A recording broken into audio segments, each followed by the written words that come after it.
Jadi misalnya kita sering dengar Rasulullah SAW sering ngendikan kalian masuk surga itu bukan hanya berdasar amal, tapi berdasar anugerah Allah Subhanahu wa Ta'ala. Oke, kita sepakat amal kita, perilaku kita, ibadah kita akan dikompensasi dengan nikmat yang Allah berikan tentu tidak seimbang. Untuk membayar itu saja sudah lunas. Jadi Anda semua tidak berhak masuk apa? Surga. Hingga di beberapa riwayat dijelaskan ada orang yang 500 tahun ibadah, nggak pernah maksiat. Ditanya sama Allah, kamu masuk surga karena apa? Karena ibadah saya ya Allah. Ya sudah, surga kamu 500 tahun saja karena ibadah kamu 500 tahun. Ini cerita umur-umur orang dulu. Ya Allah, katanya surga engkau ini selamanya. Ya kalau yang selamanya itu rahmatku, kalau amal kamu terbatas ya surganya sesuai amal kamu ya terbatas. Ya sudah ya Allah, berarti masuk saya surga saya ini karena fadl engkau, karena anugerah engkau. Itu namanya apa? Diroya. Diroya itu satu kajian analisis di mana kita percaya riwayat, tapi kemudian punya logika, punya diroya. Ini penting supaya tauhid kita ini kuat. Jadi dulu ada orang yang sangat cerdas, namanya Jubair bin Mut'im. Dia saking cerdasnya, juga kaya, juga tokoh, dikirim sebagai delegasi pembebasan Asra Badrin, tawanan Badar. Kemudian pas datang ke Masjid Nabawi, Nabi delalah pas baca Wattur wa kitabim mastur. Sampai pada titik Nabi baca Am khuliqu min ghairi syai'in am humul khaliqun. Apakah penciptaan yang sedemikian canggih itu dimulai tanpa perwujudan, tanpa sesuatu yang real, yang maujud? Orang itu langsung bersimpuh, matur, ya Rasulullah saya Islam. Kada qalbi yatir, hampir hati saya, otak saya, pikiran saya itu terbang. Karena logika yang dibangun ateisme misalnya, kalau alam raya ini dimulai dari nihilisme, berarti logikanya apa? Al-adamu yakhluqu maujudan. Alam raya ini kan maujud. Maujud itu ada.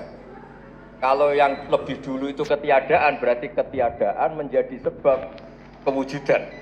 Kalau dalam bahasa Arab itu al-adamu yakhluqu maujudan. Sesuatu yang harusnya nggak jadi faktor karena ketiadaan menjadi faktor sesuatu yang nyata.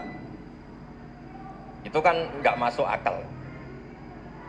Ya kalau alam raya ini ada al-adam sehingga yasbiqu maujudan, berarti alam raya ini al-adamu yakhluqu maujudan, sesuatu yang tidak ada menciptakan yang ada.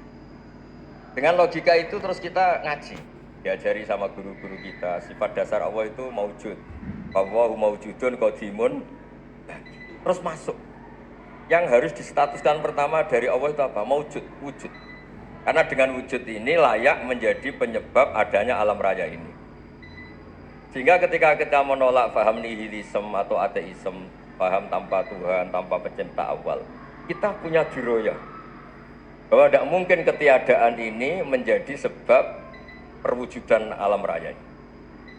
Yaitu am khuliqu min ghairi syai'in. Masa alam raya ini diciptakan tanpa sebab yang nyata, yaitu wajibil wujud. Siapa itu? Allah Subhanahu. Begitu juga menyangkut sholawat. Orang boleh beda pendapat tentang redaksi sholawat. Ada sholli ala Muhammad, ala Sayyidina Muhammad, Nabi Muhammad. Monggo lah masalah redaksi saja. Tapi setelah dianalisis, Nabi itu Pak Rektor jadi Nabi setelah Nabi Isa saking dihormatinya sampai dituhankan. Juga jadi Nabi yang ada cerita masih hangat, orang Yahudi itu bunuh Nabi. Jadi yang satu mendudukkan Nabi sedemikian tinggi sampai kayak Tuhan, yang satu menjatuhkan Nabi sedemikian rendah sampai dibunuh. Kayak apa susahnya jadi Nabi Muhammad SAW. Kemudian dengan gampang Hadaddin agama ini bikin syariat yang bernama sholawat. Redaksinya monggo lah sesuai tradisi masing-masing. Allahumma sholli ala Muhammad, Allahumma sholli ala Sayyidina Muhammad, ala Nabiyina Muhammad, monggo. Tapi yang jelas redaksi ini kalau di diroyah dikaji, Allahumma itu Tuhan, Tuhan itu pemberi. Wa Muhammadun wa in jalla qadruh abdun min ibadi. Muhammad apapun tinggi derajatnya tetap berstatus hamba. Sehingga agama ini terjaga oleh syihotus sholawat. Agama ini terjaga oleh redaksi sholawat. yaitu Allah tetap pemberi sebagai Tuhan yang nggak tersaingi, la syarikalah. Rasulullah Muhammad wa injalla qadru, apapun prestasinya, bisa mi'raj, bisa apa saja, tetap seorang hamba yang butuh muhtajun ila rahmati. Jika redaksi Allahumma sholli ala Muhammad ini mengukuhkan yang Tuhan tetap Tuhan, hamba pilihan tetap hamba pilihan.